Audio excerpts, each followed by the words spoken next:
Differentiate करना है with respect to time. समझ गए? हम ये कहते हैं कोई चीज़ जो टाइम के साथ साथ चेंज होती है, जैसे साइंस वाले बच्चे ये कर चुके हैं कि जो वेलोसिटी है, तो वेलोसिटी जब आप निकालते थे तो डिस्प्लेसमेंट अपॉन टाइम करते थे, लेकिन जब स्मॉल अमाउंट ऑफ डिस्प्लेसमेंट और स्मॉल अमाउंट ऑफ टाइम तो वो dx/dt हो जाता था। अब dx/dt का मतलब क्या है कि d/dt ऑफ x, यानी कि डिस्प्लेसमेंट को टाइम के रिस्पेक्ट में डिफरेंशिएट कर देना है, ये आप जानते थे। अब ऐसा ही कुछ यहाँ पर अलग अलग तरीके की चीज़ें आएंगी, अलग अलग तरीके की क्वांटिटीज़ आएंगी। फॉर एग्जांपल, मैं और ज़्यादा डिटेल में नहीं समझा रहा हूँ, सीधा एग्जांपल करवाऊंगा, एग्जांपल से समझ में आता चला जाएगा। एग्जांपल नंबर 1 देखिएगा, find the rate of change of area of a circle. Example number 1 कर रहे हैं rate of change of quantities.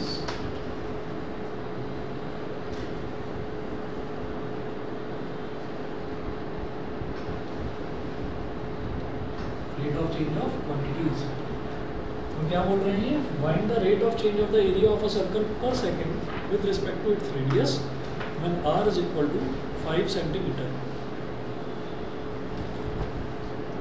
Area of a circle ये क्या है, IR square of a circle per second. तो ये जो पर सेकंड लिखा हुआ है इसको जरा 2 मिनट के लिए भूल जाइए, ये पर सेकंड क्या है इस पर मैं आऊँगा। लेकिन आगे क्या लिखा हुआ है, with respect to its radius, with respect to its radius, यानी कि अभी तक आप देखिएगा कि जैसे कोई इक्वेशन लिखी रहती थी, ये इक्वेशन ही तो है, a is equal to pi R square. जब कोई इक्वेशन लिखी रहती थी तो मैं ये कह देता था y is equal to something into something, कुछ लिखा हुआ है, कुछ एक्सप्रेशन लिखा हुआ है, फिर मैं कह देता था differentiate with respect to x। With respect to x करने का मतलब मैं क्या लिखता था, d/dx। अब इसको क्या करना है, ये क्या बोल रहे हैं, find the rate of change of area of a circle per second, 2 minute के लिए भूल जाइए, with respect to its radius r। इसका मतलब डिफरेंशिएट करना है विद रिस्पेक्ट टू r, ठीक है। तो क्या करेंगे, d/dr of a is equal to d/dr of pi R square. तो बस दिमाग में ये रखना है कि x गायब कर दो x को, अब x की जगह r आ गया मेरे पास, ठीक है। तो अब आप ये देखिएगा, ये तो हो गया dA/dr is equal to pi R square. तो पाई तो 22/7 होता है, 22/7 क्या होता है, कांस्टेंट है ना, तो पाई तो अलग हो गया। हाँ जी, आर स्क्वायर का डिफरेंशियल आर के रिस्पेक्ट में क्या होगा, 2r। जब एक्स स्क्वायर का 2x होता था तो आर स्क्वायर का क्या होगा, 2r। अच्छा, क्या बोल रहे हैं ये, with respect to its radius r when r is equal to 5 centimetre. तो r क्या दे रखा है, 5 सेंटीमीटर। तो मतलब कैसे लिखते हैं, जैसे ये dA/dr है, ऐसे लिखा dA/dr, इसके आगे स्ट्रेट लाइन ड्रॉ कर दिया ऐसे, और यहाँ पर लिखेंगे r is equal to 5 centimetre, ठीक है। तो dA/dr निकालना है, जब r की वैल्यू 5 सेंटीमीटर हो तो पाई इंटू 2 इंटू 5, ये क्या हो जाएगा, 10 पाई क्या सेंटीमीटर स्क्वायर, 10 पाई सेंटीमीटर स्क्वायर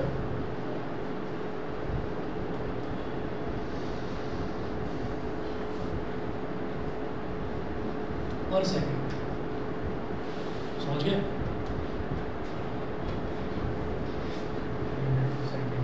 अभी रुक जाओ, मैंने आपको ये कहा था कि इसमें पर सेकंड आपको 2 मिनट के लिए भूल जाना है, ठीक है। तो इसलिए हमने 10 बाई सेंटीमीटर स्क्वायर पर सेकंड बता दिया है, ठीक है। अच्छा, अगर पर सेकंड ना लिखा होता तो dA/dr की वैल्यू क्या आती, भाई dA क्या है, dA अगर देखा जाए ना तो d का मतलब क्या होता है, वेरी स्मॉल क्वांटिटी है ना, डिफरेंशिएट करते हैं उसको। तो एरिया कितना भी छोटा हो, एरिया का यूनिट क्या होगा, मीटर स्क्वायर या सेंटीमीटर स्क्वायर। बहुत छोटा सा रेडियस, रेडियस की यूनिट क्या होगी, सेंटीमीटर।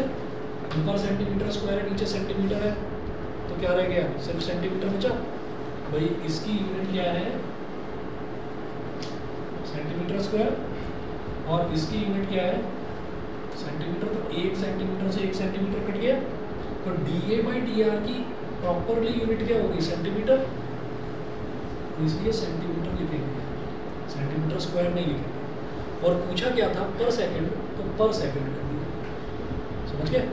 तो जो इसके सॉल्यूशन में 10 बाई सेंटीमीटर स्क्वायर पर सेकंड लिखा हुआ है, ये काट दो, सेंटीमीटर स्क्वायर काट दो बस उसका, सेंटीमीटर पर सेकंड करेंगे। सेंटीमीटर की पावर 2 लिखी हुई है ना, वो 2 काट दो, वो गलत लिखा हुआ है। ठीक है, इतना करिए, बस इतना करिए, बाकी कल कराऊंगा मैं। और कल जो है ना, कल वही आपकी एक्स्ट्रा क्लास लूँगा मैं रात में 9 बजे के करीब। ठीक है, 30-40 मिनट की। अभी कुछ दिन थोड़ा सा लगातार कर लो, एप्लीकेशन और डेरिवेटिव्स में कराने के, फिनिश कराने के, जल्दी फिनिश कराने के मूड में। ठीक है, तो जल्दी इसको कर देंगे, फर्स्ट बुक निपट जाएगी, 3 एक्सरसाइज करते हैं। तो थोड़ा सा लगातार होंगी अभी क्लासेस, ये जो अगले 7-8 दिन बचे हुए हैं जून के, क्योंकि मुझे जून में ये ख़त्म कराना है एप्लीकेशन और डेरिवेटिव्स। तो इसमें कहीं ना कहीं आपको शायद अटक सकते हो कि भाई आपको डिफ्रेंशिएशन की कोई चीज़ शायद ना आती हो, तो उसके लिए मैं कुछ 2-4 दिन सुबह के टाइम क्लास लूँगा 10 बजे। तो कल सुबह 10 बजे जो भी बच्चा पुराना रिवाइज करना चाहे वो आ सकता है। ठीक है, चलिए जी।